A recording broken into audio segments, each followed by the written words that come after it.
बिस्मिल्लाहिर्रहमानिर्रहीम। अस्सलाम वालेकुम नाज़रीन, आप 49 न्यूज़ का स्पेशल न्यूज़ व्लॉग देख रहे हैं। मैं हूं बाबर अली बिशारत। ज़िला कसूर समेत पाकिस्तान की अहम खबरें आपके सामने पेश करते हैं। सबसे पहले आज बात करेंगे इस्लामाबाद की, और इस्लामाबाद सुप्रीम कोर्ट में आज एक अहम केस की सुनवाई थी। हुकूमत पाकिस्तान ने सुप्रीम कोर्ट के साथ हाथ कर दिया। इस समात के अंदर जो बहुत ही दिलचस्प सूरत उस वक्त पेश आई जब केस की समात शुरू हुई। जो पंजाब में इलेक्शन के हवाले से केस की समात थी आज, जिसके समात जो 3 रुकनी बेंच कर रहा था, उस बेंच के समात के शुरू होते ही अटॉर्नी जनरल जो है वो रोस्टर पर आया और उन्होंने कहा कि मैं कुछ कहना चाहता हूँ। और उन्होंने वहाँ पे पहुँच कर कहा कि भी हुकूमत ने एक बिल मंजूर किया है जिसमें Supreme Court review petition and judgement जो है वो बिल पेश किया गया है, और उस बिल के मंजूरी भी सदर पाकिस्तान से हो चुकी है और वो अब कानून का हिस्सा बन चुका है। और आज जो उसका गजट नोटिफिकेशन भी हो गया, गजट पाकिस्तान के गजट में भी वो छप चुका है। लिहाजा आज वो कानून का दर्जा रखता है, जिसके मुताबिक जो है जितनी भी रिव्यू की जितनी भी वो पिटिशंस हैं उनको बतौर अपील जो है वो ट्रीट किया जाएगा।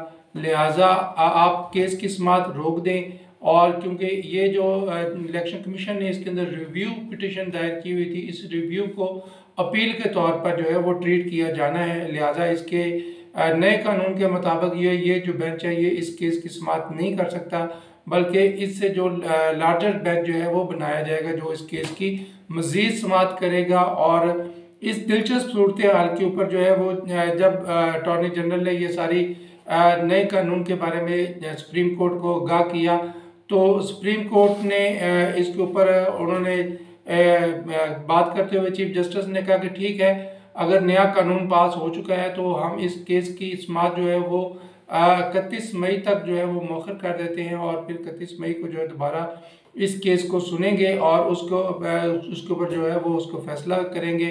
आपको ये भी बताते चले कि 31 मई को जो है पहले से दो अहम केसेस जो हैं वो सुप्रीम कोर्ट के अंदर जो है वो ज़ेर समात हैं। जो एक हुकूमत पाकिस्तान ने एक बिल मंजूर किया था जिसमें सुप्रीम कोर्ट प्रोसीजरल बिल का नाम दिया गया था, उस बिल को जो है वो सुप्रीम कोर्ट ने स्टे उसके ऊपर दिया हुआ है, उसके ऊपर अमल दरामद रोक दिया हुआ है।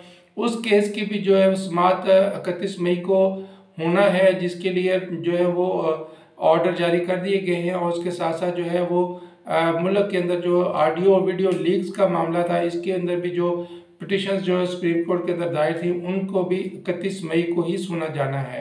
दो अहम तरीन केसेस जो है वो सबसे पहले जो है वो 31 मई के लिए उनकी डेट है, और अब ये देखना है कि ये जो 31 मई को जो है सुप्रीम कोर्ट इसके ऊपर क्या फैसला देती है। फिलहाल आज जो है वो हुकूमत की एक तरह की कानूनी तौर पे जीत हुई है कि हुकूमत जो है वो इस केस की समात को रुकवाने में कामयाब हो चुकी है। उन्होंने खुफिया तौर पे जो है एक बिल मंजूर किया और सदर पाकिस्तान से उसकी मंजूरी भी ली, और इसके बारे में किसी को भी कानो कान खबर नहीं हो सकी है। जी नाज़रीन, इसके साथ साथ आपको बताते चले कि ख़वातीन कारकुनान पर जिनसी तशद्दुद के हवाले से जो है वो आज सारा दिन जो है ये मौजू बहस रहा। तमाम सफारती और सहाफ़ती हल्कों के अंदर जो है ये बात ज़ेर गुफ्तगू रही, और मुख्तलिफ तजिया नगारों का कहना है कि राना सनाउल्लाह की प्रेस कॉन्फ्रेंस से बहुत सारे शकूक व शुबहात पैदा हुए हैं, और ख़वातीन पर तशद्दुद और चादरवारी की पामाली के हवाले से PTI का जो मौक़िफ़ है वो मजबूत हुआ है। और राना सनाउल्लाह की आधी रात को अचानक एक अहम जो है हुकूमती वज़ीर की प्रेस कॉन्फ्रेंस ने जो है वो पूरी दुनिया के अंदर जो है वो हलचल मचा दी है। तमाम इंसानी हकूक़ की तंजीमें और तमाम आलमी सतह पे जो है इस मामले को बड़ी गहरी नज़र से, संजीदगी की नज़र से देखा जा रहा है, और पाकिस्तानी की हुकूमत के ऊपर इसके ऊपर भी शदीद प्रेशर है। अभी तक कोई ऐसी ठोस जो है वो वीडियो या कुछ सबूत जो है वो सामने नहीं आया जिसके अंदर जो है किसी खातून कारकुन के ऊपर किसी तरह से भी जिनसी तशद्दुद किया गया हो। इस तरह की कोई चीज़ सामने नहीं आई। बहरहाल ये चेमगोइयाँ जो है वो पूरे मुल्क के अंदर आज भी उसी तरह से फैली हुई हैं। इमरान रियाज खान और समी इब्राहिम की जबरी गुमशुदगी के बारे में भी अवाम के अंदर शदीद इज़्तिराब पाया जाता है कि ये दोनों जो सहाफ़ी थे ये अवाम के मसाइल के हल के लिए अपनी आवाज़ को हमेशा बुलंद रखते थे। आवाम की हकीकी आज़ादी के लिए इनकी जो गुफ्तगू थी और आवाम तक ताज़ा तीन हालात और वाक़यात और तज़ियों को पहुँचाना इनकी ज़िम्मेदारी थी। और इसके हवाले से मुल्क की और बैरून मुल्क जो है वो बहुत बड़ी तादाद जो इमरान रियाज खान और समी इब्राहिम को सुनती थी। इनकी जबरी जो गुमशुदगी है उसके बारे में अवाम के अंदर शदीद इज़्तिराब पाया जाता है। आज इमरान रियाज खान के वकील से जब पूछा गया कि भी इमरान रियाज खान की उनकी फैमिली के साथ मुलाकात करवा दी गई है और उनके जो वकील हैं मियां अली इशफाक उनकी भी उनसे मुलाकात हो चुकी है और मुबैना तौर पर उनके वालिद की भी उनसे मुलाकात हो चुकी है, तो उनके वकील ने इन तमाम खबरों की तरदीद की और उन्होंने कहा कि ये तमाम जो है ये प्रोपेगेंडा है और ये इमरान रियाज खान की बाजियाबी के केस के ऊपर असरअंदाज होने की कोशिश है। उन्होंने कहा कि भी ये इमरान रियाज खान को कल के जो लाहौर हाई कोर्ट के अंदर उनकी तारीख है और उस वहाँ पे इमरान रियाज खान को पेश किया जाना है और उसके हवाले से जो है लाहौर हाई कोर्ट के अहकामात भी हैं और लाहौर हाई कोर्ट के अहकामात को सबूटाज करने के लिए ये एक पूरी प्रोपेगेंडा मुहिम चलाई गई है। इमरान रियाज खान की अभी तक उनकी फैमिली के साथ मुलाकात की किसी जगह से भी तस्दीक नहीं हो चुकी है। जी नाज़रीन, इसके साथ आपको बताते चले कि मुल्क भर के अंदर जो महंगाई का एक शदीद तूफान है, मुल्क भर में माशी हंगामी सूरत हाल है। यूटिलिटी स्टोर पर आटा, घी और दीगर जो ज़रूरी अशियाए खुर्दनी है वो गायब हो चुकी हैं। आवाम मारे मारे फिर रहे हैं, महंगी चीज़ें खरीदने पर मजबूर हैं।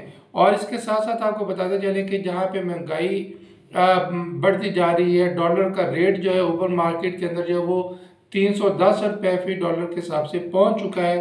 उसकी वजह से पाकिस्तान के अंदर जो अद्वियात जो है वो भी महंगी हो गई, जिसकी वजह से मरीज़ों को शदीद परेशानी का सामना है। बहुत सारे मरीज़ ऐसे हैं जिनके लिए जो डायबिटिक हैं, जो शुगर के मरीज़ हैं, जो हार्ट पेशेंट्स हैं और इसके अलावा जो दीगर बीमारियों के अंदर मुब्तला हैं, उनकी जो अद्वियात हैं वो 200 से लेकर 400% तक महंगी हो चुकी हैं, जिसकी वजह से मरीज़ों को शदीद मुश्किलात का सामना है। इससे पहले सबका हुकूमत के अंदर जो हेल्थ कार्ड के ज़रिए जो गरीब लोग थे और गरीब के समेत तमाम जो लोग थे वो अपना इलाज करवा सकते थे। आज हेल्थ कार्ड भी बंद हो चुका है और उसके बावजूद जो है वो अद्वियात की कीमतें जो है वो बढ़ा दी गई हैं। जी नाज़रीन, इसके साथ आपको बताते चले महकमा जंगलात जहाँ पे मुल्क भर के अंदर जो है माहौल को बेहतर बनाने के लिए अपना बुनियादी किरदार अदा करता है, वहाँ पर अगर बात करें तो दूसरी तरफ महकमा जंगलात के जो मुलाजमीन हैं वो उनकी ज़िंदगियाँ महफूज नहीं हैं। गुज़श्ता रोज़ जो है वो चंगामंगा जंगल के अंदर जो है वो एक इंतहाई तकलीफ दे जो है वाक़या पेश आया, जहाँ पर महकमा जंगलात के जो मुलाजमीन थे वो अपनी नॉर्मल रूटीन के जो है वो चेकिंग के ऊपर थे और वहाँ पर लकड़ी चोरों ने जो है चंगामंगा जंगल के मुलाजमीन के ऊपर फायरिंग कर दी, जिसके नतीजे में एक खुरम नामी जो है मुलाजम है वो फायरिंग के नतीजे में शदीद ज़ख्मी हुआ है और उसको जो मुलाजमीन ने अपनी मदद आपके तहत जो है वो THQ हॉस्पिटल चूनिया उन्होंने मुंतकिल किया, जहाँ पे उसका इलाज मुआवजा जारी रहा। पुलिस ने जो है वो नामालूम मुल्ज़मान के खिलाफ जो FIR दर्ज कर ली है, लेकिन ये आपको ये भी बताते चले कि ये कोई पहला वाक़या नहीं है। इससे पहले भी मुतअद्दिद वाक़यात हो चुके हैं जिसके अंदर फायरिंग और तशद्दुद के वाक़यात के अंदर महकमा जंगलात के बहुत सारे मुलाजमीन जो हैं वो ज़ख्मी हो चुके हैं और अपनी जान की बाजी भी हार चुके हैं। लेकिन लकड़ी चोर जो है वो टस से मस नहीं होते और उनको बाअसर जो है लोगों की सरपरस्ती और हमायत हासिल होती है, जिसकी वजह से वो कानून के शिकंजे में आने से पहले ही निकल जाते हैं और गरीब मुलाजमीन जो है वो अपनी जान को से भी हाथ धो बैठते हैं, ज़ख्मी भी होते हैं और तकलीफ भी उठाते हैं, लेकिन कोई भी उनका पुरसाने हाल नहीं होता।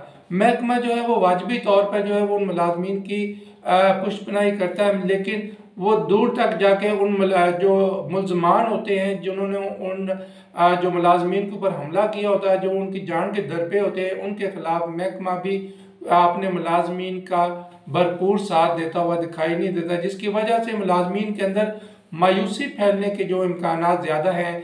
फ़िलहाल जो है वो मुलाजमीन बड़े पुरजोश हैं, वो अपने फ़राइज़ सर अंजाम देने के लिए पुरअज़म है, लेकिन अगर महकमा जंगलात की और उनके अफसरान बाला की इसी तरह की बेहिसी सामने रही और वो मुल्ज़मान को कैफ़रे किरदार तक पहुँचाने के अंदर अपना किरदार अदा ना कर सके, तो ये जो चीज़ है ये मुलाजमीन के फ़राइज़ की अंजाम दही के ऊपर जो है वो असरअंदाज होगी।